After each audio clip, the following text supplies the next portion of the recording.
ऐसे ही ढूंढते रहेंगे, खोदते खोदते एक दिन अपनी सरकार को भी खोद देंगे। भैया वन इलेक्शन का जो प्रस्ताव पास हो रहा है उसको किस नजर से देख रहे हैं? ये संभव ही नहीं है।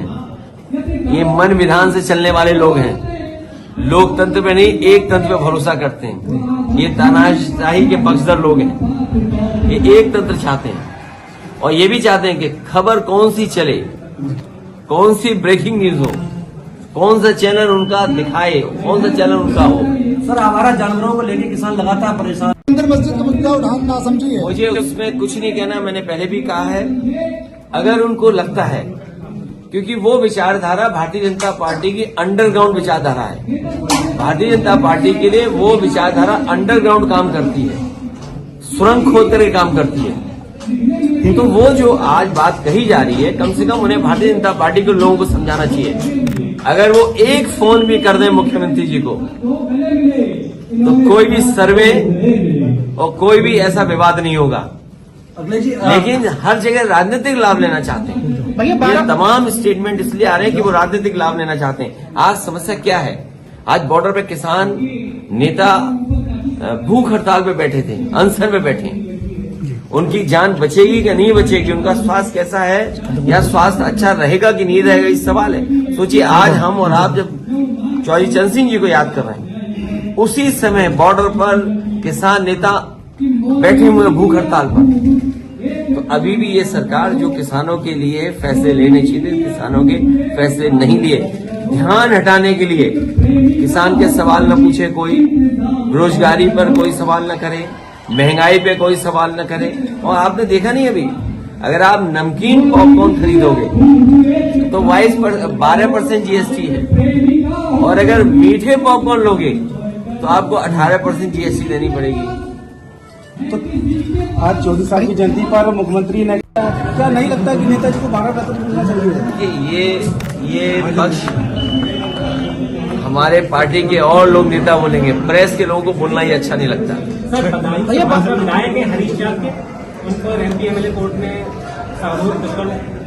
जितने भी गलत काम आज उत्तर प्रदेश में हो रहे हैं, जितने भी अपराध हो रहे हैं, कहीं न कहीं भारतीय जनता पार्टी के नेता ही उसके पीछे हैं। जितनी भी जमीनें कब्जा हो रही हैं, आप पूरे उत्तर प्रदेश में पता करवा लीजिए। जहां भी जमीनों के घोटाले या जमीनों का कब्जा होना, आप उसमें भारतीय जनता पार्टी के लोगों को पाएंगे। और चोरी डकैती तो इतनी हो रही है जिसकी आप कल्पना नहीं कर सकते। पुलिस रजिस्टर नहीं कर रही उन चोरियों को, डकैतियों को रजिस्टर नहीं कर रही। और आज सुनने को मिला है कि लखनऊ में एक बैंक के बैंक लॉकर में से चोरी हो गई। जब से बीजेपी की सरकार आई है, ये पहली बार हो रहा है बैंक में डकैतियां, और बैंक के साथ साथ बैंक में जो लॉकर है, जो सबसे सुरक्षित माना जाता है, उसकी चोरी। पहले गाजियाबाद में लॉकर चोरी हुई, कानपुर में बैंक की लॉकर में से निकाल के ले गए सामान, और आज राजधानी में, और इससे पहले बनारस में भी, सहारनपुर में भी। और याद कीजिए, एक बैंक डकैती में किस तरीके से फ्रेम करके एक ऐसी घटना कराई जिससे पूरा उत्तर प्रदेश सरकार के खिलाफ खड़ा हो गया। आपने एक फेक एनकाउंटर किया था, और इस फेक एनकाउंटर को बैलेंस करने के लिए आपने एक और एनकाउंटर किया। ये वो सरकार है जो कानून से नहीं चल रही, नियम पालन नहीं कर रही, या संविधान के रास्ते पर सरकार नहीं है।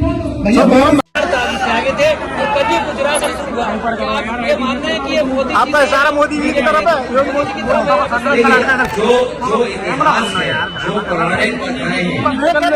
सच्चाई उसको हम और आप टाल नहीं सकते। तो सही तो बनना। भगवान श्री कृष्ण का ये कार्यक्रम है, और मैं चाहता हूँ कि आप लोग भी इसमें रिसर्च करो, जानकारी को हासिल करो कि क्या सच्चाई है उसमें। क्योंकि जब भगवान श्री कृष्ण ने जिस समय प्राण छोड़े, उसी समय से मान्यता है कि कलयुग शुरू हो गया। और वो स्थान जहाँ पे भगवान श्री कृष्ण ने प्राण छोड़े, वो गुजरात में है, सोमनाथ के बगल में है। और जिस पेड़ पर भगवान श्री कृष्ण बैठे थे, अगर मैं आपसे पूछूं कौन सा पेड़ था तो बता सकते हो क्या? अरे मेरे पत्रकार साथी, ये दिल्ली से इसको व्हाट्सएप से सवाल आ रहे हैं, बताइए। आगे की रणनीति क्या हुई है? 27 का प्लान क्या है? देखिए, ये चुनाव आ गया है, इसलिए ईडी भी आ गई। चुनाव आते ईडी इनकम टैक्स आ जाती, चुनाव आते सीबीआई आ जाती। ये कौन सी नई बात है? सब जानते हैं ये बात। हमारी रणनीति ये है कि नौजवानों का साथ लें, किसानों को जागरूक करें, माता बहनों को भविष्य में हम लोग सम्मान देंगे, चाहे हमें किसी रूप में सरकारी योजनाओं से उनकी सुरक्षा, उनके स्वास्थ्य और उनके सम्मान के लिए कोई योजना बनानी पड़ेगी तो हम लोग बनाएंगे।